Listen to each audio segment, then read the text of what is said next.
Hello, welcome into a new series that I'm going to start, which is designing a one-story laboratory building.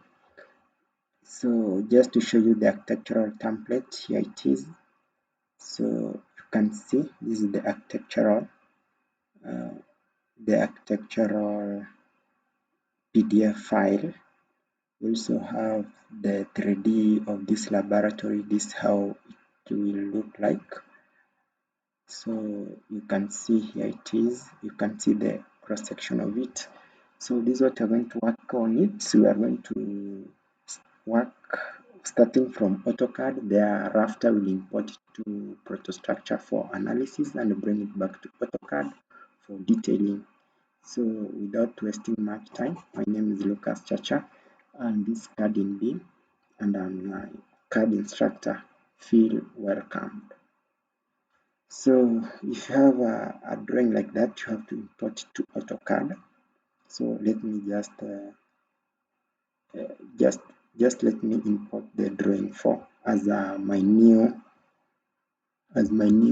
workspace that I'll be working from. So once you're given a file that's not in a CAD format like AutoCAD or AutoCAD DWG, you are just given a PDF. What you do, you have to import that PDF into this. Like now for my case here, the files I've shown you are in PDF format. So you just come to insert PDF, click there, go straight and import your ground floor because this is what you'll start with, and then after that we'll later import the first floor plan, and then we'll superimpose to see if we have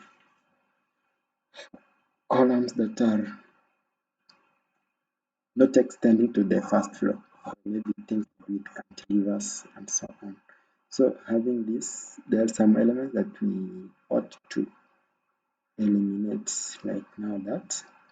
So we have to clean up this model so that it can allow us to insert our structure grids and also insert our structural members. So we don't need like these dimensions, we don't need these sinks. I believe these were sinks. We don't need these colors, maybe these were desks. So you can click there and then say select similar, then erase. So here I have it. Then again come click on this. I don't need these things. Say select similar, right click, erase. So there are these green dots, right click, say select similar, just erase them.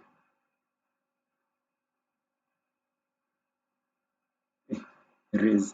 I hope you are all following through. So I can click, I didn't capture them very well. Select, then erase. Yes. So our model is becoming cleaner and cleaner, but before we remove the dimensions, we have to check and see whether this is a scale. This drawing has been drawn to scale or has been factored. So what you do, simply come to annotate and then click on the dimension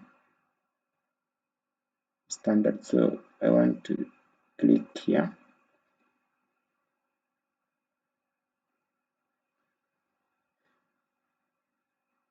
Then come here, click, then see this is the dimension, the scale that represents for so we want to ensure that this dimension here, because it's important to AutoCAD, it's exactly 440. So how do you do that? You scale this your model.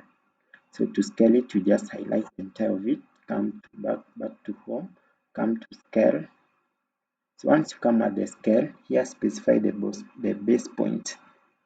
You can read it here at the command line. So come here, click here. So once I specify the baseline, I just say now, not scale factor, but I want to copy the reference. So I want to copy it from here. So we want to copy it from there and then come to here, click there, and then input the the distance, that's 400. Press enter and then enter escape. So I've scaled my distance to the required distance. So what I do, I can just remodify my, but not remove, but just measure and see whether that's the scale now. It is as it's an equivalent of what you are seeing here. So you can scale a bit, come up to there, but you realize that it's not visible as much. So what you do, you can go and modify this scale here. Go to scale, go to annotate standard scale, come to modify, come to text, change text to 200, click OK, come to unit precision, say 00, click OK, set current and close.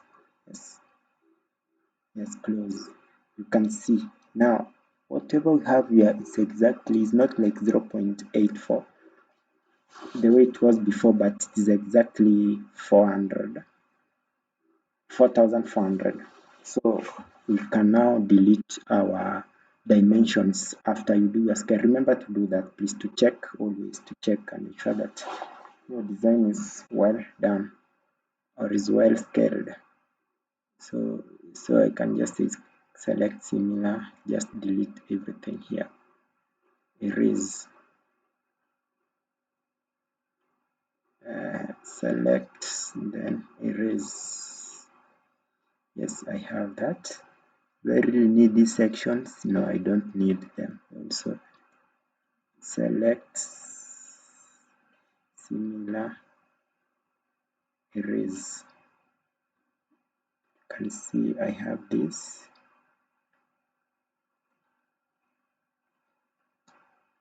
Select similar and then erase. So that is now model is a bit cleaner, so we can start and then we clean as we go, as we continue. So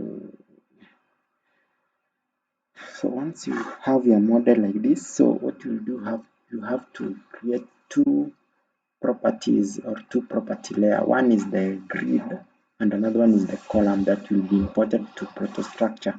So you just simply come here to layer, then write grid. So check the spelling well, grid. Once you write grid, you have to change the properties. Maybe I can change this property maybe to something like light yellow. Maybe, yeah, yellow, it could just be fine with me. Then I come, instead of continuous line, choose the center line, which is dashed or center line, center is here, it is center line. Click OK, choose center line here, say OK. Default weight, you can just say 0.8, not so bad. Yeah, up to there. Now create the column layer, column, put in caps, column. So this column layer should be continuous line, of course. Line weight should be 3, if I'm not wrong. And then another thing that you are considering here should be color. Maybe I could go with red, not bad. So I have my, I've changed the wrong part, but red is not that. Yeah, red will be, or you can just do green. Green line is continuous.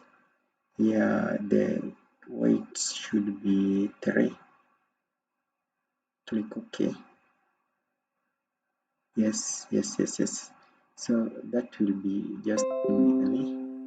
Just close. So I want to do my grids. So because I want to do my grid, I have to remove the architectural grids here, all of them. So just do this, right click, select similar, and then delete, erase. Yes, so I'll come here, activate my grids. Grids are here. Once I activate them, now say XL, enter, then say V for vertical. So I have my grid here. So I've placed my grid at the center of this column. So you have to be very careful. You can see this the center. That rectangular icon shows that that will be at the center of it. So we can come here. So we don't choose what the architecture has done. We just use ours. So we just come here, look for the center. That's the center.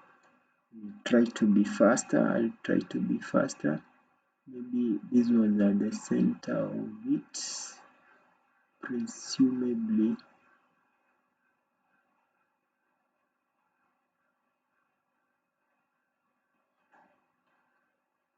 Now you can use this.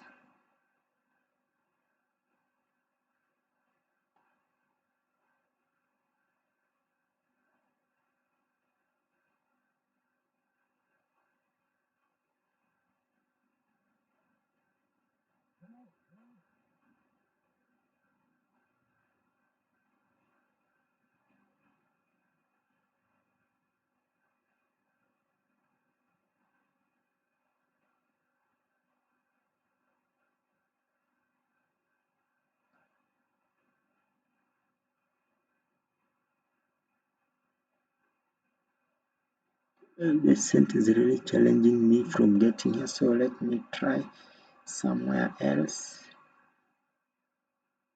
Yes, that will be the center of that. And then we also have this one. It's very easy to get.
Okay.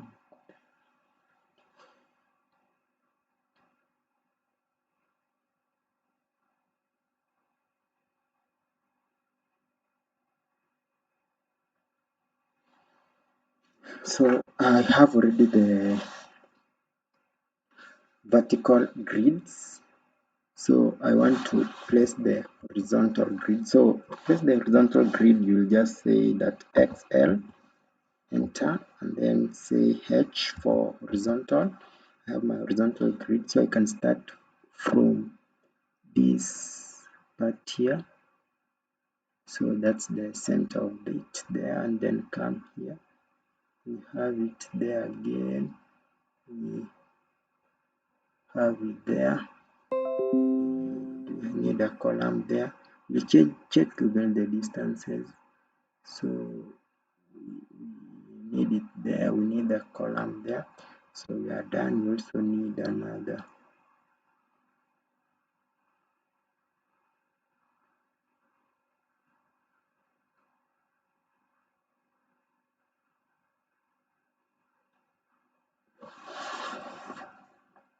So I have my grid lines, as you can see here, ready. However, I think I need a grid line here at the center. Yes. So once you're done, you can change from grid to maybe a white background. Now, simply maintain that. Click on that.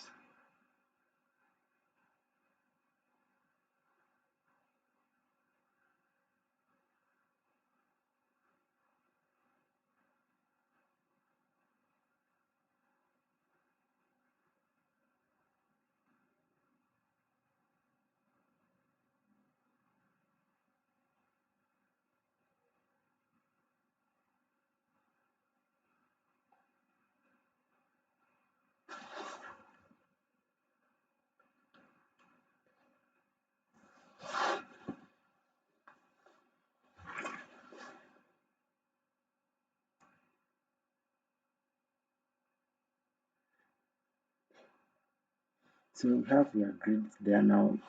They are ready for placing our column arrangement. So our next session will be placing column arrangement, but before that I'll be doing a tutorial on moment of inertia and bending axis, bending moment, to know how we perfectly orient our columns here, because you can see we have rectangular columns. So we'll be knowing, should we place this rectangle in this manner, or it should come along, it should flush with the wall. So there is a formula we use, and that will be a very technical lesson, my next lesson. So I hope that you won't miss it. Thank you.